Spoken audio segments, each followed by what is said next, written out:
Hi guys, after a long time, welcome to Road Light YouTube channel. இன்றைக்கி நம்ம பார்க்க போகிற கண்டென்ட் என்னென்னு பார்த்தீங்கன்னா, கண்டென்ட் சொல்ல முடியாது, ஒரு சின்ன எக்ஸ்பீரியன்ஸ் என்ன சொல்லுவாங்க, every thing in life is a lesson.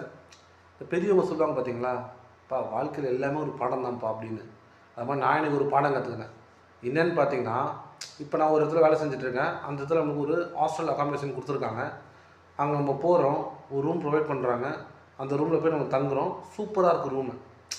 நம்ம எதிர்பார்த்தது இருக்குது. ஒரு ஹாஸ்டல் போகிறோம் அப்படி இப்படி இருக்குன்னு நினச்சோம். ஆனால் அப்படிலாம் இல்லாமல் நீட்டாக சூப்பராக இருந்தது, க்ளீனாக. நம்ம தங்குறோம், கொஞ்ச நாள் ஆகுது. வேறு ஒரு ரூமுக்கு மாற்றிக்கணும்னு சொல்கிறாங்க. ரோல் ஆகுது.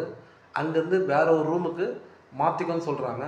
நம்ம கேட்குறோம், ஏங்க இங்கே இருந்துட்டோம், நல்லா க்ளீனாக இருக்குது, அடாப்ட் ஆகிடுச்சு அப்படின்றோம். இல்லை உங்களோட ஒரு ஹையர் ப்ரொஃபஷனல் வராங்க, நீங்கள் அதனால் வேறு ரூம் மாறிக்குங்கன்றாங்க. சரின்னு சொல்லிட்டு நம்ம வேறு ரூம் போகிறோம். அந்த ரூம் போனால் ரொம்ப ஃபஸ்ட்டு நம்ம ப்ரீவியஸாக இருந்த ரூமோட இருந்தோம். அங்கே காலப்போக்கில் அங்கே வாழ்ந்து அங்கேயும் இருக்க அடாப்ட் ஆகிடுச்சு. இப்போ என்ன சொல்கிறாங்க, இங்கே ட்ரைனிஸ் வராங்க, நீங்கள் இங்கே ஆல்ரெடி ஒரு ரூம் இருந்தீங்களே, அது ரூமுக்கு பக்கத்து ரூம் வந்து அவைலபிளாக இருக்குது, நீங்கள் அங்கே போய் ஸ்டே பண்ணுங்கன்றாங்க. இல்லைங்க, இது நல்லா இல்லை, இன்னும் வாழ பழகிட்டே எனக்கு பிடிச்சிருக்குறேன், இங்கே இருந்துக்கிறேன். திருப்பி திங்ஸ்லாம் கொண்டு போய் அங்கே பழைய ரூமில் வச்சு சேஞ்ச் பண்ண அளவு நம்மளுக்கு வேணாம், நான் இங்கே இருந்துக்கிறேன் அப்படின்றாங்க.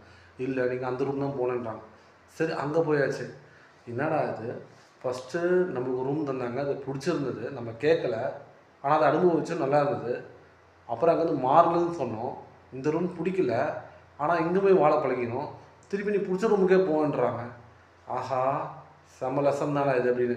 புரியலையாங்க, வாழ்க்கை நம்மளுக்கு சில நேரத்தில் பிடிச்ச விஷயம் நடக்கும், சில நேரத்தில் பிடிக்காத விஷயம் நடக்கும். ரெண்டுத்தையும் நம்ம வாழ பழகிக்கணும். ஆனால் அந்த பிடிச்ச விஷயமும் சரி, பிடிக்காத விஷயமும் சரி, நீங்கள் கேட்ட நேரத்தில் நினச்ச நேரத்தில் நடக்காது, நீங்கள் எதிர்பாராத நேரத்தில் நடக்கும். அது உங்கள் லவ்வாக இருக்கலாம், இல்லை எனி அதர் ரிலேஷன்ஷிப்பாக இருக்கலாம், ஜாபாக இருக்கலாம், ஃபேமிலியாக இருக்கலாம், ஆப்பர்ச்சுனிட்டிஸாக இருக்கலாம், உங்களோட திங்கிங் ப்ராசஸில் இருக்கலாம், எப்படி வேணால் இருக்கலாம். இதுதான் நான் இன்றைக்கி இதிலேருந்து புரிஞ்சுக்கிட்ட பாடம். உங்களுக்கு இந்த மாதிரி பாடங்கள் எதனா இருந்தால் ப்ளீஸ் கமெண்ட் பண்ணுங்கள். நெக்ஸ்ட் வீடியோவில் உங்களை பார்க்கலாம். பாய் பாய்.